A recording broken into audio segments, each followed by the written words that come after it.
You're listening to Psych with Mike. For more episodes or to connect with the show with comments, ideas, or to be a guest, go to www.psychwithmike.com. Follow the show on Twitter @PsychWithMike or like the Facebook page @PsychWithMike. Now, here's Psych with Mike. Welcome into the Psych with Mike library. This is Dr. Michael Mahan, and I am here with Mr. Brett Newcomb. Hello again. How are you? I'm good. So before we started, we were off mic and we were talking about that you just got back from... You say that every time we do a podcast. Because every time we do a podcast, you've just gotten back from somewhere. I have to keep leaving town because people hear these podcasts. Yeah. So where were you? I was in Breckenridge, Colorado. And it was beautiful? It was downhill all the way. Oh, that's wonderful. Yeah. So speaking of, you have to leave town because people hear the podcast. We are coming up on our 100th episode. We'll have our 100th episode out in not next week, but in a handful of weeks.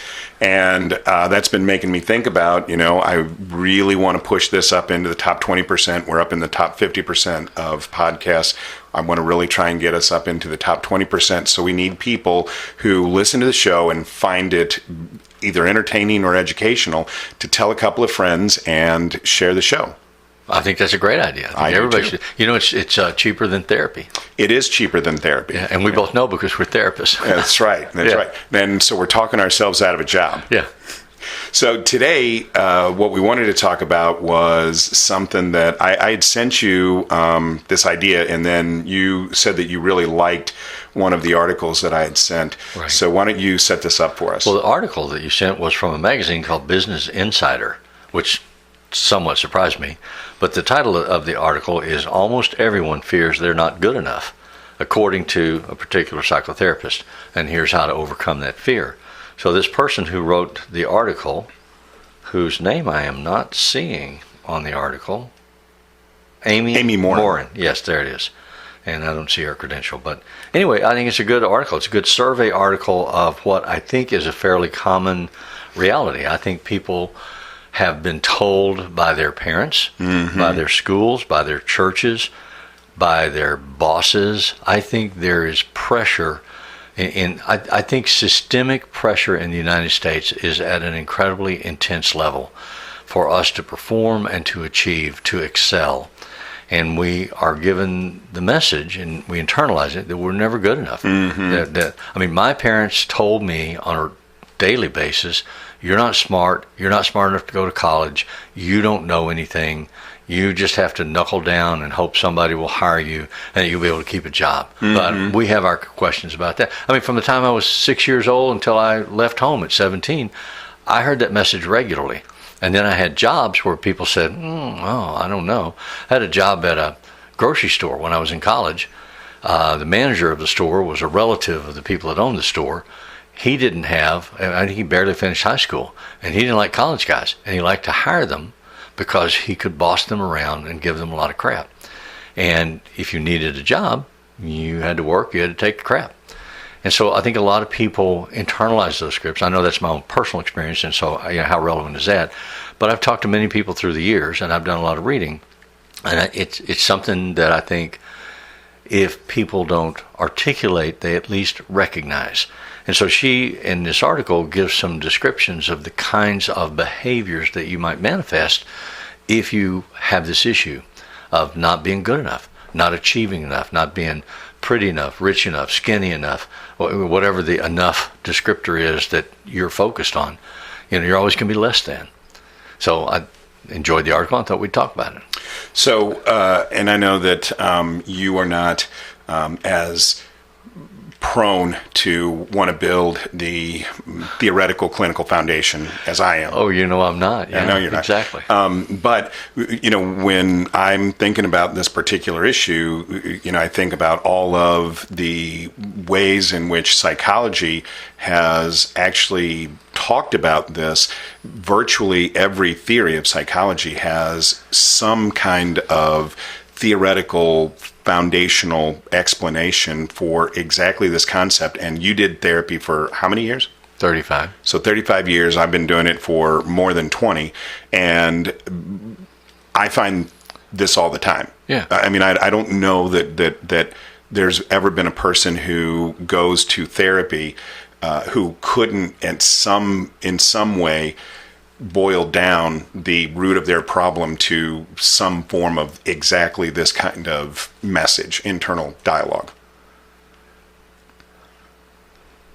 So all the different theories, in my understanding, that we have studied and that we have talked about, seem to all coalesce around the idea of learning to reality test. Mm-hmm. You have interior monologues and interior scripts that may not be accurate, that may be causing you trouble because they're not accurate, and you may be behaving in response to those scripts instead of in response to in response to self and the needs of the self. So I think we do that, mm-hmm. and that all of the different theories that I'm aware of seem to reduce down to the idea of reality testing. Mm-hmm. You have to find an objective evaluation. Oh, I'm too fat. Mm-hmm. What's your body mass index? Mm-hmm. What's your weight? What can you do about that has a specific impact? Can you reduce your BMI? Can you reduce your weight? Are you exercising? Are you eating properly? What is your response to the message? Right. Do you just say, oh, I'm bad, and therefore I'm screwed, or I'll screw up? Mm-hmm. Or do you say, okay, I have... Well, and I used to make this distinction in therapy all the time. The difference between responsibility, response-ability, and response-ability. Mm-hmm. Two words, response-ability. Mm-hmm. And I would tell people, you have the ability to respond. Mm-hmm. If you choose to use it. Right. So if you're worried about your projected image, can you do something about your hair? Can you do something about your clothes? Even if you have to go to Goodwill, can you do something about it? Is there a step that you can take? Right. Take a step, measure it, write it down. We talk about depression. One of the ways that you respond to severe depression is you literally make yourself a daily checklist mm-hmm. of accomplishments. Mm-hmm. I brushed my teeth today. Mm-hmm. I cooked breakfast today. I made 3 phone calls. I paid a bill. Mm-hmm. And build on that. Every day look at it and say, this is concrete reality. Right. I did this. I see this. Tomorrow, I can do at least this much again mm-hmm. or not. Mm-hmm. But I'll make a list and I'll see. And for me, that is exactly the way in which what we would call reparenting actually happens. So, all of this happens at a time when the individual is very young and they don't have any defenses against it. And they don't have an observing ego. Yeah. They're just modeled and they're on receive. So they internalize all those scripts. Right. And those haunt you all your life. Right. And so Piaget, Eric Erikson talked about the first 2 developmental stages. The first one is trust versus mistrust. The second one is autonomy versus shame and doubt. And so basically what happens is that the baby, the infant, is getting information from its environment, from the primary caregivers. And either that information is being perceived, because mm-hmm. all that matters is how the infant perceives it, not and it can even be nonverbal. Exactly. Yeah. It's all nonverbal. Or pre-verbal. Because the infant is pre-verbal. Yeah. Right. So they're getting all of this information that is telling them you are either good or you are bad. You are either successful or you are unsuccessful. And what is acceptable or unacceptable. Exactly. Yeah. Because if the parent is withholding love, even if it's because of their own pathology, the baby can't tell that. The baby can't tell that. Yeah. That's right. And so the baby concludes there must be something wrong with me, and that's where it starts. And so and I know I'm really no, I'm laughing because I remember conversations that I had with so many adolescents. Mm-hmm. I did a lot of work with teenagers, and in many of those conversations, I would say to the teenager, "You and I both know your parents are crazy. So let's deal with how you're going to survive their craziness. Mm-hmm. Let's look at what you have control over, what you can do to allow yourself to live in this environment until you can get out of it." Right. So let's, you can fail in school, you can act out, you can get arrested, you can beat up your sister. What's going to be the result of that? Mm-hmm. How's that going to impact your life, your freedom, your choices? You can choose to behave differently. And it has nothing to do with them except mm-hmm. that you live under their control in their environment. but you can still be you. You can write your own script. If you don't, kids will say, my dad's an alcoholic and I don't want to be one. I said, then don't be one. Right. Learn but to right be now your different. trajectory is to repeat. You're headed that way. Right, exactly. And so one of the lines that I walk is that there's a part of me that says, okay, if you are saying all this to your client, this isn't your fault because you were a victim when you were a child, that then alleviates the responsibility. Oh, okay. Yeah. But I don't think that's true, because I think that then liberates them and says, okay, it absolves them of the shame. Well, that's the conversation that we have with sex abuse survivors. Whatever you did to survive, even if you remember participating, even if you were accused of instigating, if you did this thing with Grandpa that Grandpa needed you to do, that was on Grandpa, not on you. You did it, yes. You may even have enjoyed it. And some others say that they did, and then they hate themselves because they're dirty and bad. So that's not true. That's right. Your physiology responds to stimulus. You did this thing because it's what you had to do to survive. But even if physiologically it's not a response to the stimulus, because maybe they're not developed enough to even have that response. Or they've frozen too intensely. But the sense of specialness is oftentimes something that people they hunger feel for. Yeah. Yes. Because they're not getting it anywhere else. Right. And that's what makes them susceptible to or the any grooming other in the way. first place. Yes. So then my conversation moves to, let's accept that whatever you did was done out of your need to survive. And let's honor that child did these things so that you could be here today. And now you, as the grown-up you, can take care of that child and assuage its fear, remove its guilt, embrace it and accept it and say, thank you for taking care of me until I can take care of you. Right. And you have those conversations. And if you're not therapy oriented, you listen to people say the things that I've just said, and you go, "Oh, that's bull crap." But if the process works, and people are healed, and they are stronger, and they can forgive themselves, and they can move forward. And the process works if you are willing to consistently apply it. And this is what happens, is that people go out, and it's just like dieting. I'm going to lose 20 pounds. So I don't eat breakfast, I don't eat dinner, I get on the scale. So that didn't work. And well, or you do actually have a 3-month period of great success, and you lose, let's say, 90% of the 20 pounds. And then you start to become lax, and you say, okay, I don't want to stay on this wholly calorie restrictive diet for the rest of my life. And you shouldn't, because that's not healthy. And then as you start to relax, your weight goes up, and because of biology, you gain a little bit more weight after you reach that initial weight, and then you get depressed and dejected because you worked so hard and you weren't able to accomplish your goal. And that is what learned helplessness is all about. But you have to apply these things consistently. Consistency is almost always the key. But this is a form of self-sabotage, which takes us back to the article in which she says the self-sabotaging is coming from the sense or the conviction that you're not worthy, that you're not good enough, and you'll never be good enough. And a return to homeostasis. Yeah. So people don't recognize that we're all in a position of homeostasis, in a position of balance. The organism seeks that nonstop. Right. Yeah. Exactly. And even if it's pathologic. Right. Because it feels safe and it feels comfortable. And so your insides are going to do all kinds of things to get you to return to homeostasis until the new you becomes the norm. The new you will become the norm. It will become homeostatic. But again, it's about the application of consistency and giving it enough time that it becomes habituated, and that becomes the new you. But Freud talks about something called a repetition compulsion. And if you have this conviction that you are not worthy and that you can't achieve, the article suggests you will find ways to sabotage your success, to repeat the script, and achieve homeostasis, to get back into the script, even if it's a miserable one. It's the one you're at peace with because it's the only one you know. It's the only voice you hear in your head. That's right. And so what you and I are suggesting is a radical change. Let's put a new voice in your head. And I used to talk about the old-timey first home answering machine tape decks. They had 2 tapes.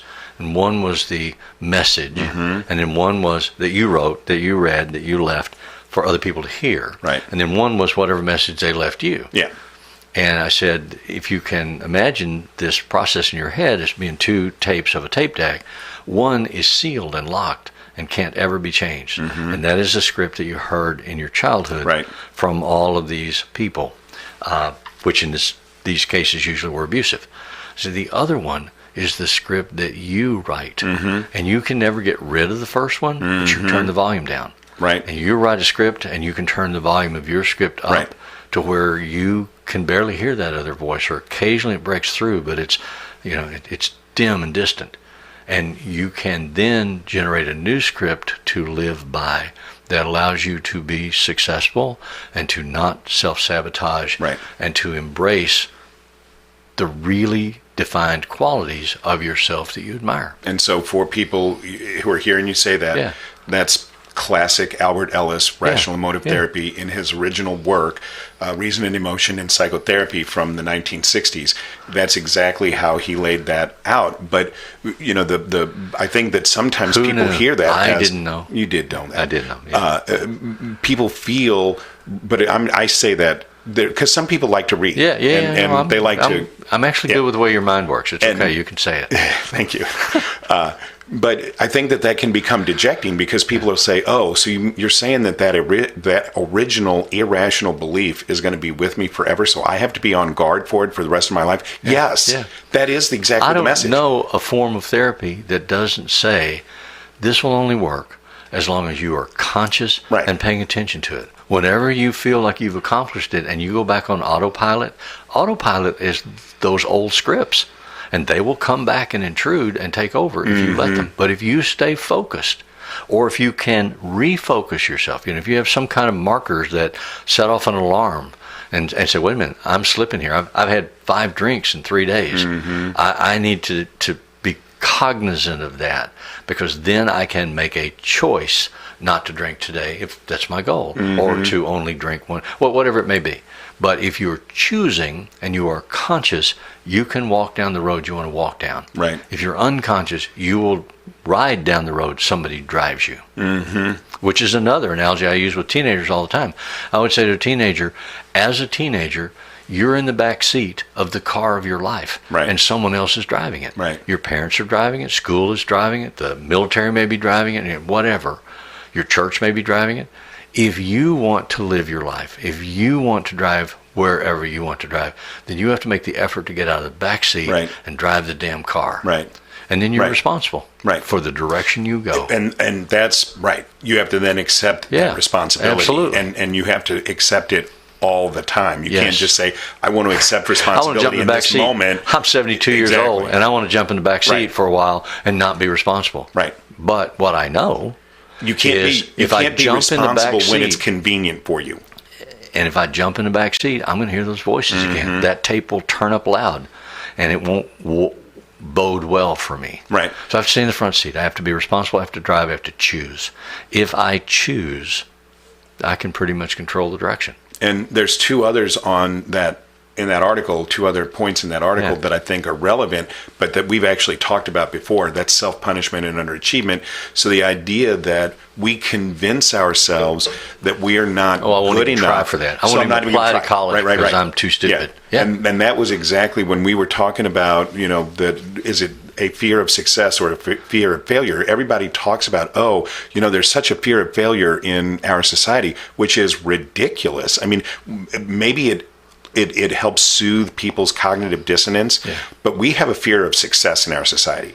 People are afraid to give themselves permission. Well, you talk about Albert Ellis. There's another famous Ellis story about a man who said, I can't get any women, I can't have sex. And Ellis said, I want you to stand on a busy street corner in New York City at noon and ask every woman that walks by, will you have sex with me? Ask 100 women.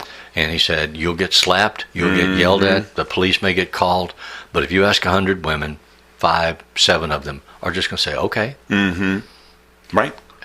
Where do you want to go? Yeah. Right now? Sure. Exactly. I know. It's crazy. Yeah. So there's one more thing, though, that I wanted to bring up and kind of get your feedback on, and that is, for me, when I'm doing therapy, one of the things that I am always cognizant of and that I always tell all of my clients is you have to reevaluate what your yardstick for success is. Because A, if you don't know, then you'll never know when you're successful or when you're good enough. B, in our society, the success yardstick is based on wealth, power, and fame. Mm-hmm. Those three things. And if you don't have those three things, then you're never going to be successful. Right. And so that precludes the opportunity for a trash collector who's a good man and who is a good father. Yeah, we don't add successful. happiness. Exactly. We don't add happiness, and we don't add the idea of being a good parent or being a solid community member. Yeah. And those are the things that transcend society. Those are the things that create the fabric of communalism that makes society work. Those are successful things. Amen. Yeah, but people don't think about that, and so well, they're not taught to, Michael. Exactly. They're taught to get rich, to get beautiful, to get powerful, to have control over other people, so that you have the illusion of being in control of your life and your environment. That's right. So we strive for those things. But then we watch a Hallmark movie, and there's we don't watch those. Our wives watch Well, those, our wives and watch we those. sit patiently with them and go, "Am I watching this? Can I believe I'm watching this?" Right. Yeah. But there's a payoff if we do it right. well, yes, Yeah. sometimes, but. Intermittent reinforcement. But we watch those things and we think, and that then deludes us into believing that life works like a Hallmark movie if you're a good person. Well, and that's the geographical cure for AA. All this is so contaminated and corrupt and nasty here. I'll just go somewhere else where nobody knows me, and I'll start over, and everybody that I meet will be a stranger, and I can just draw my own picture. The problem is, when you do that, you take you with you. Yeah. Amen. Right, exactly. Yeah. Right. And so you are going to repeat all of the same mistakes just in a new environment. Right. But I'm not completely adverse to the idea that somebody could go because I tell my they're leaving 8th grade and we're talking about you're going to high school, and I tell them this is an opportunity for you to reinvent yourself, but you have to take responsibility for doing that. Right. The same thing's true with a geographical cure. If you think you're just going to move zip codes and it's going to take care of it, that is a delusion. If you're going to move zip codes, but you're going to take responsibility for being a different person, then it goes back to redefining your goal. When I was going to high school, I wanted to be an incredible athlete because they were the studs of the school. I don't have that ability. I don't have that physique. I don't have that capacity. I had to find something else I could do. Right. Could I go into drama or debate or theater or the newspaper or Boy Scouts? I had to find somewhere that I could feel good about and that I could compete for success. So you actually thought about, I'm going to reevaluate what my own yardstick that I measure my success by is going to be. I don't have the capacity to be a brain surgeon. Physically, I can't handle the blood and the risk of death of the patient. So I couldn't be a medical doctor and do surgery, but I could be a counselor and do psychology and do mental surgery. So you find what you can do with the skills that you have, but it goes back to reality testing again. That's right. Because what was Einstein's quote about insanity? That it's doing the same thing over and over again and expecting a different result. Exactly. Yeah. Well, hopefully people found this either entertaining or educational. Not either. Both. Entertaining and educational. So if you want to get a hold of the show, you can go to psychwithmike.com. As always, the music that appears in Psych with Mike is written and performed by Mr. Benjamin DeClue. And if it's Friday, it's Psych with Mike.